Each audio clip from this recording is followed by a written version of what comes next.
Healing power and gesture. In man, the process of ripening and maturing, in contrast to the natural ripening of a fruit, is not accomplished automatically. It requires conscious collaboration. In the realm of instinctive drives, it is nature that thrusts us towards the fulfillment of our desires, and it is only necessary for us to yield to this irresistible force for such fulfillment to follow. The same does not hold good in the realm of the spirit, though here, too, the precondition for any change is that we are first seized by impulse. But unless man deliberately and consciously grasps that impulse and commits himself to achieving its realization, the current soon begins to weaken. Spiritual progress inevitably brings about transformation. To this end, it is necessary that a part of the former attitude to life be relinquished, some habit or requirement, some attitude or hard-won place on the latter. In the long run, it becomes indispensable for us to give up the prevailing convictions, apparently so natural, held by our world ego. It is difficult for us to relinquish anything within which we have been habitually, though unconsciously, identified. Spiritual transformation, for this reason, needs a great deal of hard work. It not only entails inner practice, but also the practice of our manner of being physically present. This requires a long and patient practice of the body, of gesture, movement, and posture. One such basic practice, whose purpose is transformation, is that of meditation. All genuine meditation consists of two stages. It begins with concentration, by means of which a man collects himself with the help of his will and directs the power of his ego onto whatever may be the theme and purpose of the practice of transformation. Concentration is achieved through the powers of the ego, which is able to grasp thoughts objectively, differentiate between them, and activate the will. Thus, in his concentration, man comes to a closer understanding of the theme of his meditation. By means of this effort, he is able to recognize the faults in his physical posture and the disturbing factors that are at work within him. In addition, it can bring comprehension and a clear perception of the object chosen for meditation, no matter whether this be a picture, a word, the following of the breath, or some other theme. The whole process takes place within the tension of subject and object.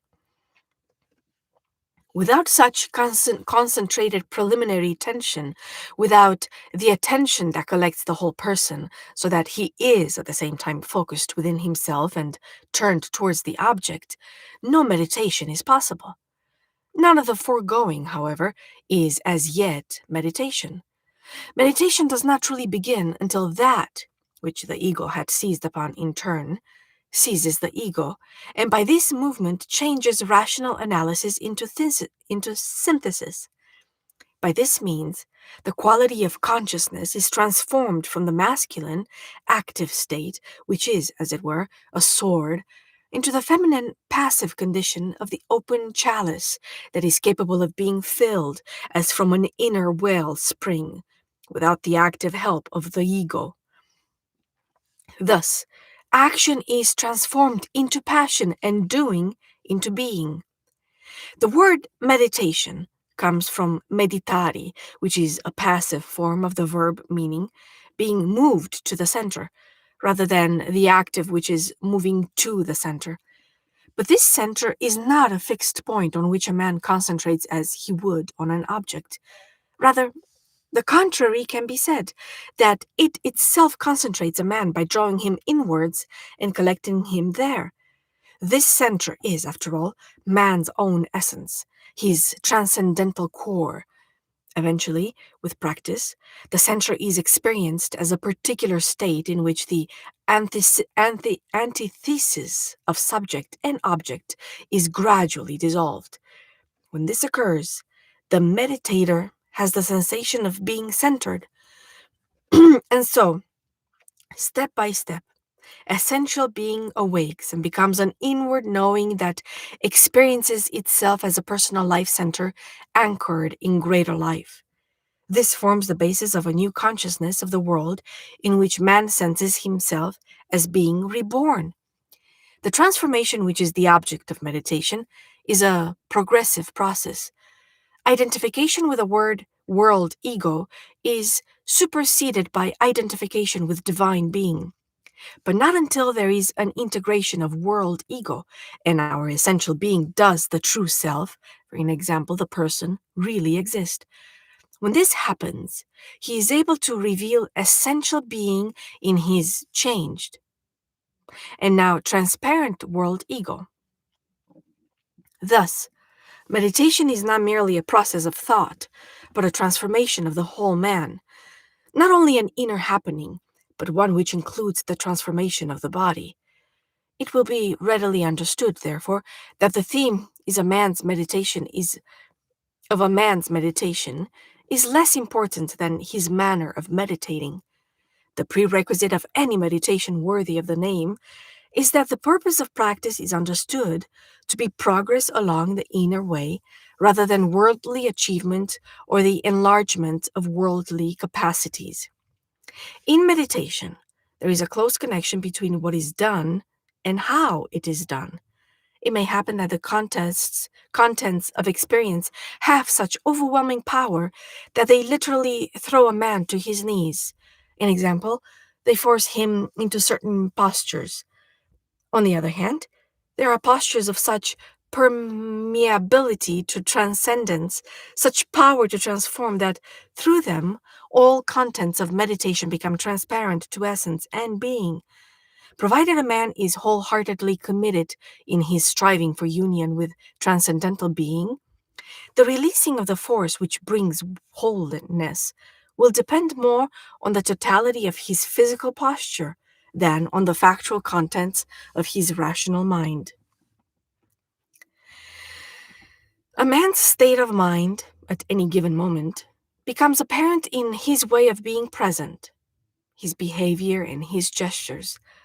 Whatever posture he may adopt in the world, it will always be expressive of his total attitude. Man reveals himself through his gestures, but the same means that manifest him to the world can also lead him to find self-realization as a person. His gestures and general demeanor ring true when they rise freely and directly from essential being without having to pass through the barrier of habitual and conditioned inhibitions. To the extent that our gestures have been liberated from the prison of our world ego, the greater the quality of purity they reveal. The greater the purity of the gesture, the more we are helped to healing and wholeness. For this reason, it is possible to speak of the healing power which lies in the pure gesture. There is a story that tells of Master Eckhart's meeting with a poor man. "You may be holy," says Eckhart, "but what made you holy, brother?" And the answer comes, "My sitting still, my elevated thoughts, and my union with God." It is useful for our present theme to note that the practice of sitting still is given pride of place. In the Middle Ages, people were well aware of the inexhaustible power that arises simply from sitting still. After that time, knowledge of the purifying power of stillness and its practice was, in the West, largely lost. The tradition of preparing man for the breakthrough of transcendence by means of inner quiet and motionless sitting has been preserved in the East to the present day. Note, see Durkheim, the Japanese cult of tranquility, and Yasutani, Zazen in Durkheim Wunderbar Katze, a book. Even in cases where practice is apparently directed not to immobility but towards activity, as in archery, sword fighting, wrestling, painting, flower arrangement, It is always the inner attitude of quiet and not the successful performance of the ways which is regarded as of fundamental importance. Once a technique has been mastered, any inadequate performance is mirrored in wrong attitudes. The traditional knowledge of the fact that it is possible for a man to be inwardly cleansed solely through the practice of right posture has kept alive the significance of correct sitting. The inner quiet, which arises when the body is motionless and in its best possible form, can become the source of transcendental experience. By emptying ourselves of all those matters that normally occupy us, we become receptive to greater being. As evidence here is a story of Dogen Zenshi. The Zen practice of Dogen, founder of the Soto sect of Zen Buddhism, consisted in simply sitting still, without meditating on any theme or object. Issei Zensky, the founder of Rinzai Zen, on the other hand, mainly practiced the koan, the solving of an insoluble mental problem. When asked for his opinion of the Rinzai method, Dogen replied, "It is very good, but I protested." The inquirer, they practice the koan. So Dodger replied, "It is very good." "But," protested the inquirer, "they practice the koan." "Well," said Master Dogen, "some people may be able to sit still only when they have something to think about. But if this brings them enlightenment, it is not due to their thinking, but solely to their sitting still. The practice of keeping the body motionless transforms man's inner being. This story, like the one related of Master Eckhart, points towards something that needs most diligently to be explored. It should be understood that the transformation which is brought about by means of meditation is not merely a change in man's inner life, but a renewal of his whole person. It is a mistake to imagine that enlightenment is no more than an experience which suddenly brings fresh inward understanding, as a brilliant physicist may have a sudden inspiration which throws new light on his work and causes a reordering of his whole system of thought. Such an experience leaves the person himself unchanged. True enlightenment has nothing to do with this kind of sudden insight. When it occurs, it has the effect of so fundamentally affecting and shaking the whole person that he himself, as well as his total physical existence in the world, is completely transformed. To what extent the habit of sitting still can impress and change us become clear only when we have taken pains to practice it. After a short time, we find ourselves asking, how is it possible that such a simple exercise can have such far-reaching effects on body and soul? Sitting still, we begin to realize, is not what we had imagined physical or spiritual practice to be. We are faced, therefore, with a question. What is it we are really practicing if, although both are affected, it is neither body nor spirit? The answer to this is that the person who practices is himself practiced. The one who is worked upon is the person in his original totality, who is present beneath and beyond all possible differentiation into the many and various physical, spiritual, and mental aspects. In so far as we regard and value ourselves as incarnate persons, certain manifestations in our life move from their accustomed shadow into the light of understanding. Thus, our moods and postures take on new meaning. So long as we think of body and soul as two separate entities, we regard moods simply as feelings, and look upon bodily attitudes and breathing as merely physical manifestations. When, however, the whole person is recognized as a thou, it is no longer possible to separate the body from the soul. Once it becomes a question of transformation, our basic inner moods, together with all the gestures and postures and that express them, acquire new significance, They are the means through which we grow aware of, manifest ourselves, and become physically present in the world. We have seen that the purpose of all practice is transformation. It is the means whereby essential being is able unequivocally to prevail in man's inner and outer life. His new state of mind and the radiance that now floods his ordinary existence can permit divine being to be ever more clearly manifest, not only in his inner impulses and his newly achieved sense of purpose, but in the sense of blessedness that pervades everything he does. In his essential being, man participates in greater being, and since it is this participation which gives life to his own being, man's transformation brings about the manifestation in the world of the transcendental being present within him, amidst the conditions of his ordinary life. During the process of man's growth from child to adult, he acquires the kind of consciousness, with its corresponding attitudes, that in effect cut him off from participation in divine being. He develops an ego, capable of the kind of logical thinking that enables him to confront and rationally master the world. The world ego, as this I is called, views life solely as a matter of establishing and sustaining certain fixed positions. It follows that when a man is orientated theoretically, practically, and ethically solely towards established facts, essential being is lost. Life, being a moving process, does not tolerate anything static. The loss of contact with greater life becomes evident in man's relationship to the world, wherein he lopsidedly develops only those of his abilities which help him rationally to understand and dominate his surroundings. Such obstruction of essential being culminates in the delusion that he is himself autonomous, able to control life and give it meaning solely through his own powers. This delusion creates a barrier which separates man from divine being and plunges him into a specifically human suffering.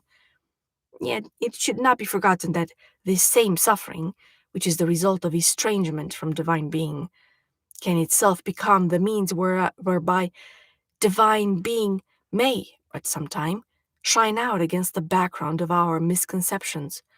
For when the suffering caused by estrangement has grown so great that man is overwhelmed by despair and by the fear of being cut off from his roots, he may, at that moment, find himself ready to open to divine being, which is all the time striving to deflect him from his lopsided concern with the world and turn him towards himself, itself.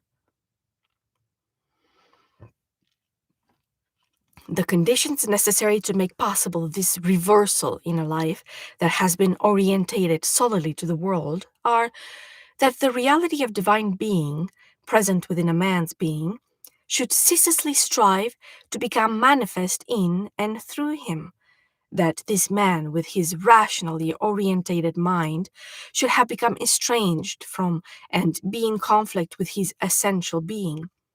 Without this tension, this tug of war, man could be as little able as a flower to become aware of the divine ground of his being. 3. That in breaking through the barriers of what is inevitably a limited awareness, he opens himself to greater being and thereby awakens to the realization that the barrier has its origin solely in his rational ego. 4. That he is prepared to allow the divine will, which summons him from within, to become his own will and to decide to follow the way to which essential being calls him. This reversal of direction, arising as it does from his suffering at being estranged from essential being, and his joy at rediscovering it, signifies his setting out upon the way. The way is the never-ending practice which leads us from the reality that was shaped by our world ego to the reality that is beyond time and space, and thence towards transparence and new becoming. Only the man who, with the full force of his nature, realizes that the whole meaning of his worldly existence lies in the manifestation of transcendent being will be able to reach the way. When he understands this, he will need to decide once and for all to become a witness to divine being in his ordinary life, to whatever extent it is given him to be so. He is thus no longer bound in vassalage to his world ego, nor even, in the final instance, to the advancement of the world and his fellow men. Beyond all these, he is committed to the service of a new master, divine being. Insofar as this new master is rooted in inner experience and is not merely the result of blind belief, this service presupposes perpetual contact with essential being. We may be moved by greater being in many ways and in different degrees. A yearning of which we are almost unaware may perhaps stir in our hearts. It is not only the great experiences of breaking through that completely transform our relationship to life. The smallest incident may equally achieve it. The primary aim of all practice on the way is to prepare man for such experiences of being, and by making him receptive to genuine contact with essential being, open for him the way of transformation. The purpose of this practice is to help man to bring to an end his separation from essential being and lead him back to the path of reintegration with his own inner being. This process serves man's greatest well-being, or Heil Werden. But what do we mean by well-being, or in other words, being whole? A man may be thoroughly efficient and skillful, able to establish contact with and adapt to the world and thus successfully master his life. But if he is still deaf to his essential being, it does not yet mean that he is well and whole. He can be said to be whole only insofar as he is open to the redemptive ground of being, and at the same time able to accept and obey the forces of renewal that give him direction and freedom. The man who, in the midst of all the confusion, poverty, and disunity of the world, is able to manifest the plenitude, significance, and oneness of transcendental being, is indeed whole. There is no one, however, who can finally achieve this state. All any man can do is set himself on the path toward it. He can be said to be healed or whole once his contact with being has produced a mode of life which keeps him on the way of transformation. He who practices ceaselessly so that all gestures, postures, and movements, which is to say, his bearing and ability to yield himself up, are a true expression of his essential being, that man is healed and will be enabled to remain on the path that leads to wholeness. Thus, the purpose of correct practice is not to bring man to a state of tranquility, but to keep him in a condition of constant watchfulness and prevent him from coming to a standstill on the way. The so-called peace of the world ego, illustrated by the bourgeois aim of a quiet life, comes about when all inner movement and growth have stopped. Of quite a different quality is the peace of inner being and the life which strives to manifest itself through it. This kind of peace can only prevail where nothing further interrupts the movement towards becoming. To achieve such an attitude to life is the aim of all practice and meditation. It can never represent a state of having arrived, but is always a process of being on the way. Such practice, therefore, is by no means acceptable to all. There are many who throng to the so-called prophets who promise a cheap kind of peace to trouble mankind, to troubled mankind. But such masters simply betray man by hiding from him the real cause of his anxiety, which lies in the desire for transformation inherent in his inmost being. How can we recognize the correct state of mind? What are the obstacles that stand in the way of achieving it? Strangely enough, the very manner in which a man develops his I world awareness is one of the chief obstructions. This is a form of consciousness in which the ego, intent on asserting itself, consolidates its rational view of and position in the world. Thus, we see that the danger with which such an ego threatens the maturity man lies not only in the well known threefold sin of seeking possessions, assuming importance and striving for power. The real cause lies rather in the fatal human tendency to remain static. The so called natural ego is ruled by its inclination towards and capacity for holding fast to fixed positions that seem to promise security. The thought and energy are turned towards facts that have been rationally established, whether their purpose be to safeguard possessions in the world, to defend a system of thought, or to cling to fixed values. Whenever the idea of holding fast dominates the mind, life itself is in danger. But where life is, nothing is fixed. All is in motion and engaged in the eternal process of crystallization and dissolution, growth and maturity, death and rebirth. If life is present, then even that which appears to be completed is open to further change, and that which may have finished growing still remains transparent and ready for new becoming. So it is with a man who has awakened to life. Even those attitudes which have been established in him by the rational mind are permeated by the constant movement and transforming power that come from essential being. Whenever essential being makes itself felt, an attitude is created in which the whole static order of the world ego is taken over by a new and dynamic process of continual becoming. What is it that we mean when we use the phrase divine being? Divine being is an abstract and, as it were, faraway term in relation to our conceptual thinking. But in the depths of our inner experience, it is the one most concrete and closest to us. It is, after all, that which, with which, in our essential being, we are one, or, to put it more clearly, it is that which, in our being, we really are.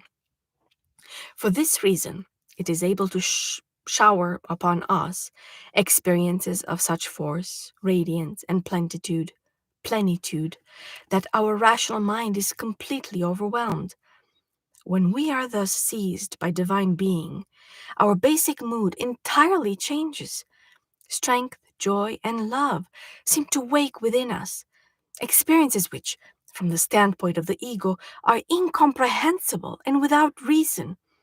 Inevitably, the impoverishment, senselessness, and uncertainty of our ego centered worldly existence show up sharply and painfully when seen against the background of our first experience of being. Henceforth, the responsibility for revealing divine being in all we do weighs even more heavily on us than does our former desire to enlarge ourselves in the world. Even so, whenever greater being stirs within us, through all the despair we experience when we recognize our imperfect state, and all the pressure of our newly awakened conscience, we feel a radiant, warm, and creative purpose streaming through us. But if greater being is to be enabled not merely to move us for a brief moment, but constantly to be made manifest through us, it will be necessary for us to find a way of life that extends beyond the moment, a way that makes us new in body and soul. This we can only discover and establish with the aid of ceaseless practice. The experience of divine being and the transformation that is a result of contact with divine being are two different things. In the matter of the transformation that comes from divine being, we mean more than the mere acquisition of a new content to life, or, a new scale of values, more even than the step that leads from rational understanding to experiences rich in inner images.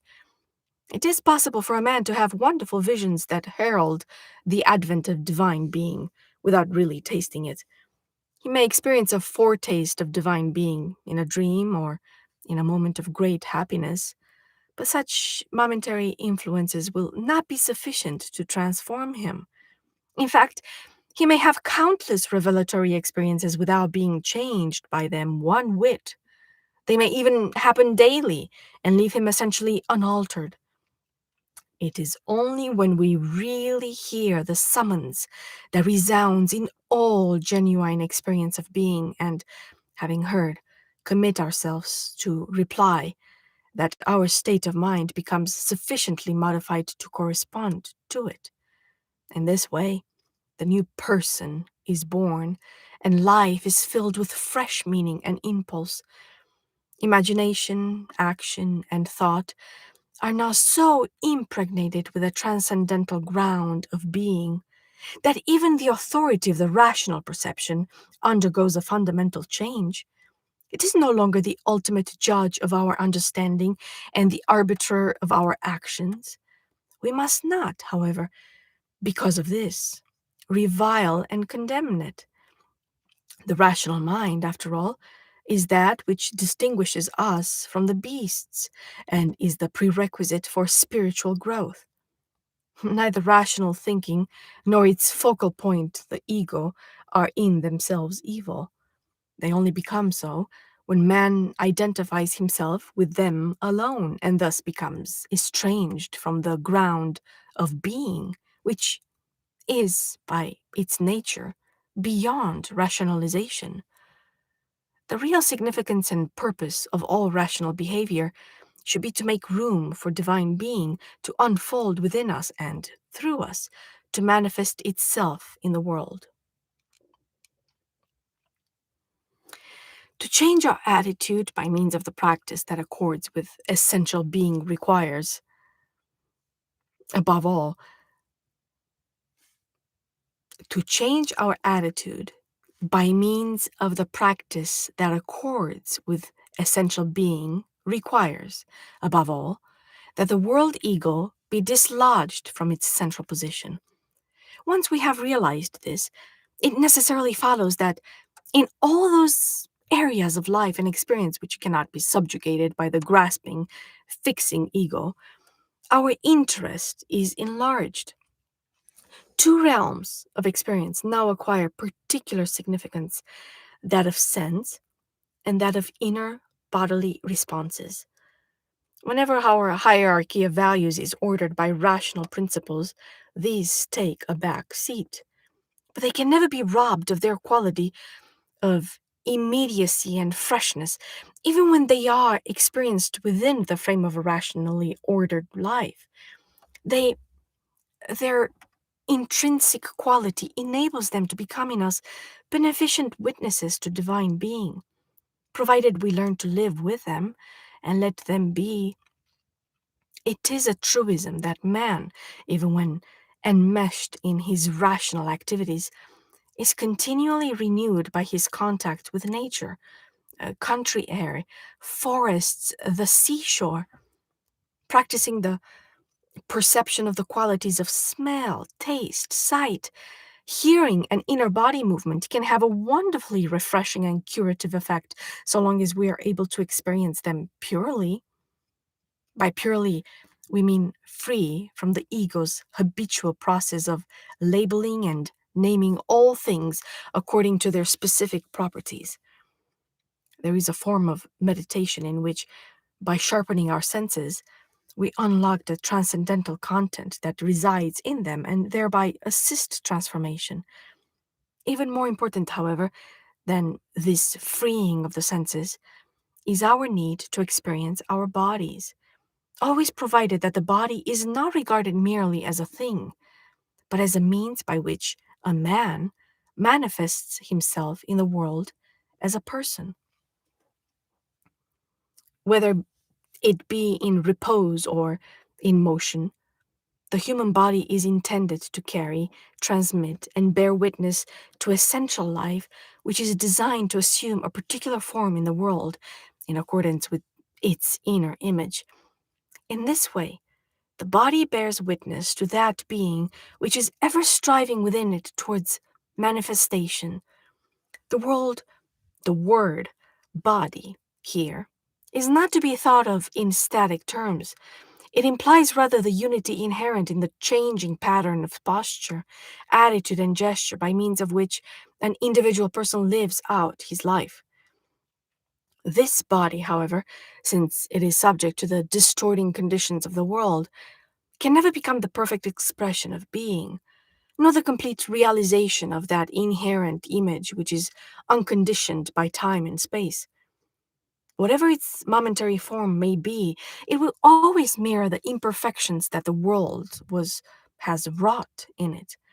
A man's physical state and the gestures that reveal it can give, on the one hand, clear indications of the measure and manner of his accord with essential being and the extent to which he has become himself, or, on the other, it can provide indubitable evidence of how far he has failed himself. In looking at man simply as man, we should not make any distinction between his body and his soul. If we are able to set aside this inevitable antithesis, we see that his most direct revelation of himself is through his gesture. Indeed, his whole field of movement, posture, and facial expression provides incontrovertible evidence of his inner and outer states. In respect to our work, when we are on the way, the manner in which our bodies move is very significant, for it is here that we experience ourselves not outwardly, but inwardly. To observe and register what happens from a purely external standpoint is very different from inwardly experiencing the rhythms of the breath and the inner sensation of movement. Rational knowledge has not the same quality as inward knowing. On the other hand, if we are to achieve clarity in our inner awareness, a background of acquired knowledge is essential. The importance for the practice of the way, of the inward knowing of the body's changing processes, can only be realized when we understand that this body, in its existential sense, differs from the body comprehended analytically, an example as an opposition of spiritual and physical forces. The bodily existence of a living man has no relation to the corpse he leaves behind when he dies. In its own way, the body's manner of existence shows how far a man's transcendental being has been able to express itself under the conditions of space and time. The common view, which differentiates between body and soul, is the product of the analytical, rational mind that cannot, by its very nature, perceive the unity of the living person. Whenever man is looked upon as a thing, moreover, logically determined, we lose sight of him as a person. It follows that if we do not perceive him as a unique living whole, we not only cannot help him on his way to self-becoming, but we fall into the fatal dilemma of dualism. With its rational distinctions between the physical and spiritual aspects, dualism separates man into two different entities. This logical view can so mislead us in our practical evaluation of people that we tend to regard another person as important only in respect to the significance of his functioning in the world and to ignore his existential requirements. To reverse such methods of thinking is far more difficult than is generally supposed.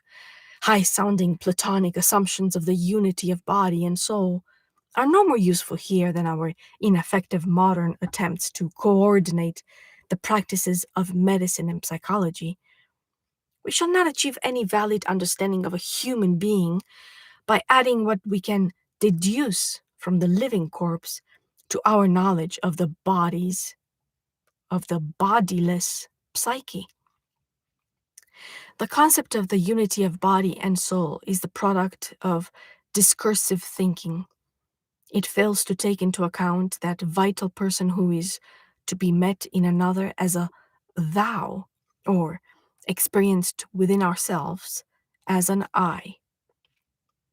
Such an attitude makes it impossible, either theoretically or practically, to come to any understanding that could do a man justice as a living person.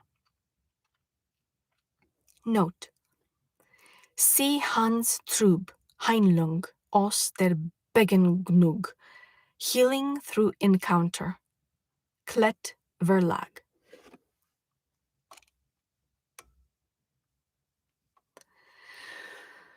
When we meet him as a thou, when we are able to see him in his existential relationship to the world and to life, only then does man as person appear. It is possible now to see him as an element in a system of interrelated parts whose order has no relevance to the order so dear to the rational mind. We can, indeed, never do a man justice with our rational understanding alone. Our direct participation in his life and suffering is necessary for this. Only when he is present to us as a thou can we feel and sense him in his personal human existence, where he, like ourselves, is striving for happiness, meaning, and fulfillment. When this happens, we recognize in him a brother who is also on the way, borne along by destiny, as we are, toward the goal of becoming a true man, which is to say, a person. A doctor, for instance, will lose sight of the human being if he looks at the patient simply as a case. At every moment in his life, as man, as a person, is bound by his own essential law to pursue his transformation according to his inner destiny. It is in the context of this law that his particular bodily form is to be understood and evaluated. By this means, it is possible to discover whether he has strayed from or remained faithful to the way of transformation, whether he has moved forward or has become stuck fast at some inhibiting point. Any incorrect bodily form, any hypertension, any cramped condition, understood existentially, is an expression of an ingrained wrong attitude. It is an indication that a man, as person, has gone astray or been brought to a standstill on the way. The dominating tension, existentially speaking, is that which occurs between man's world ego and his inner being. This corresponds to the tension between his bodily form, which has developed under the circumstances of space and time, and his essential form, as yet unrealized, but which is nevertheless always absolute in its demand for realization. The correct attitude, necessary for the fulfillment of his life as a person, is one in which his conditioned body has become transparent. In other words, made permeable for the revelation of his essential being. That which, above all else, stands in the way of the realization of the person is the fixed attitude or crystallization by means of which man attempts to establish his security and to assert himself in the world. The physical expression of such a fixation is easily apparent in anyone whose ego is striving to attain security. As we have already said, it is revealed particularly in the posture, in the relationship between tension and relaxation, and in breathing. When we speak of posture, tension, and breathing, it is necessary to make a distinction between their significance as man's personal expression and their value as data for the rational analytical view as, for instance, in the practice of medicine. When we consider man existentially, we accept his demeanor and appearance as ways in which he manifests himself. We understand that it is by this means he is able to be himself and also to be present as himself in the world. Whereas, regarded from a logical or a rational standpoint, we may be aware only of some deformation of the body or of inner obstacles that inhibit his strength and efficiency.